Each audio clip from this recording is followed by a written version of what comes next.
बहुत समय पहले की बात है। एक हरा भरा जंगल था जहां तरह तरह के जानवर रहते थे। शक्तिशाली हाथी, तेज हिरण, चंचल बंदर, भोली बकरी, निडर खरगोश, चालाक लोमड़ी, समझदार भालू और रंग बिरंगे पक्षी। इस जंगल का राजा था शेर सिंहराज, जिसकी दहाड़ सुनकर सभी जानवर डर जाते थे। सिंहराज बहादुर था, लेकिन स्वभाव में घमंडी। वह सोचता था, राजा वही जो ताकत दिखाए। उसी जंगल में रहता था गधा गजोधर, मेहनती, सीधा सादा, लेकिन बेहद चतुर और साहसी। गजोधर का मानना था, सम्मान सिर्फ ताकत से नहीं, अच्छे काम से मिलता है। एक दिन शेर ने जंगल के सभी जानवरों की सभा बुलाई। सुनो जंगलवासियों, अब से हर जानवर हफ्ते में एक बार मेरे लिए भोजन लाएगा। यही नया आदेश है। सभी जानवर डर के मारे सहम गए। हाथी, भालू और बंदर भी कुछ नहीं बोले, लेकिन गजोधर चुपचाप वहां पर खड़ा रहा। अरे गधे, तू चुप क्यों है? क्या मेरी बात समझ नहीं आई? सिंहराज, मैं मेहनत करता हूं, घास खाता हूं, पानी पीता हूं, लेकिन मैं शिकार नहीं लाऊंगा। मैं झूठा वादा नहीं करता। अरे नालायक, तुम्हारी इतनी हिम्मत कि तू मेरी आज्ञा का उल्लंघन करेगा। राजा होना अलग बात है, पर दूसरों को डराकर राज करना गलत है। मैं सम्मान दूंगा, पर गुलामी नहीं करूंगा। यहीं से शेर और गधे की दुश्मनी की शुरुआत हुई। जंगल में सन्नाटा छा गया। एक दिन शेर ने चालाक लोमड़ी को बुलाया।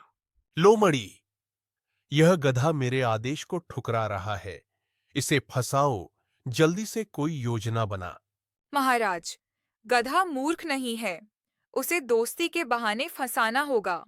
मैं इसे समझा दूंगी कि आप उससे मित्रता करना चाहते हैं। फिर वह जाल में फंस जाएगा। अगले दिन लोमड़ी गधे के पास गई और कहने लगी, गजोधर भाई, सिंहराज कल की बात पर पछता रहे हैं। वे आपसे माफी मांगना चाहते हैं। मुझे उनकी माफी की जरूरत नहीं। दोस्ती बराबरी में होती है, राजा और गुलाम में नहीं। लोमड़ी हारकर वापस लौट गई। जब लोमड़ी ने आकर शेर को सारी बात बताई, तो शेर का गुस्सा और बढ़ गया। फिर शेर ने कई बार गधे को डराने की कोशिश की, कभी रास्ता रोककर, कभी दहाड़ कर, लेकिन गधा हर बार साहस से जवाब देता। सिंहराज, ताकत से डराया जा सकता है, सम्मान नहीं कमाया जा सकता। धीरे धीरे जंगल के जानवर गधे की बहादुरी की बातें करने लगे, जिन्हें सुनकर शेर और ज्यादा जलने लगा। एक दिन शेर ने सभी जानवरों को मैदान में बुलाया। गजोधर, अगर तू बहादुर है तो मुझसे मुकाबला कर। जो जीतेगा वही जंगल का असली मालिक होगा। ठीक है, लेकिन मुकाबला ताकत से नहीं, दिमाग से होगा। तू दिमाग से मुझे हराएगा? बताओ चुनौती। हम दोनों अलग अलग शिकार पकड़ेंगे। जो बड़ा और महत्वपूर्ण शिकार लाएगा वही विजेता होगा। अगले दिन सुबह शेर दौड़कर एक बड़ा हिरण पकड़ता है और गर्व से सोचता है, अब देखता हूं गधा मेरे सामने कैसे टिक पाएगा। गधा नदी किनारे पहुंचता है। वहां मगरमच्छ छिपे हुए थे। जानवर प्यास से परेशान थे। सावधान मगरमच्छ, अगर तुम सबको अपनी अपनी जान प्यारी है तो यहां से दूर चले जाओ।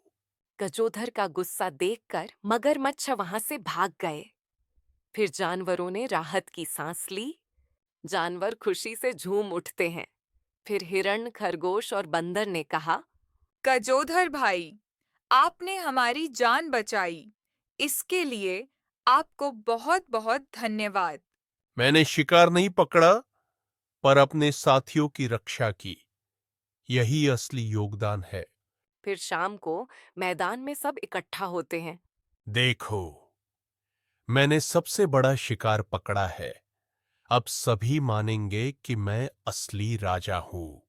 मैंने शिकार नहीं लाया, लेकिन मैंने अपने साथियों को मगरमच्छ से बचाया। असली राजा वही है जो प्रजा की रक्षा करे। तो बताओ, असली विजेता कौन है? गधा विजेता है। गजोधर ही असली नायक है। शेर चकित रह गया। उसकी आंखों में गुस्सा और शर्म दोनों थे। गजोधर, तूने साबित कर दिया कि ताकत से बड़ी चीज है दिमाग और दया। मैं हार गया। मैं दुश्मनी नहीं चाहता।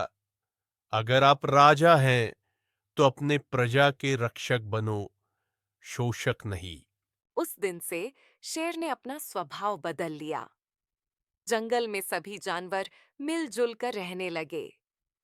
गधे और शेर की दुश्मनी दोस्ती में बदल गई।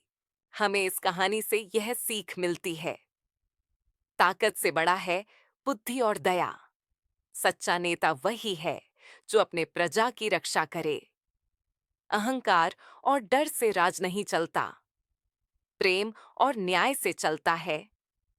कमजोर समझे जाने वाले भी चतुराई से ताकतवर को हरा सकते हैं।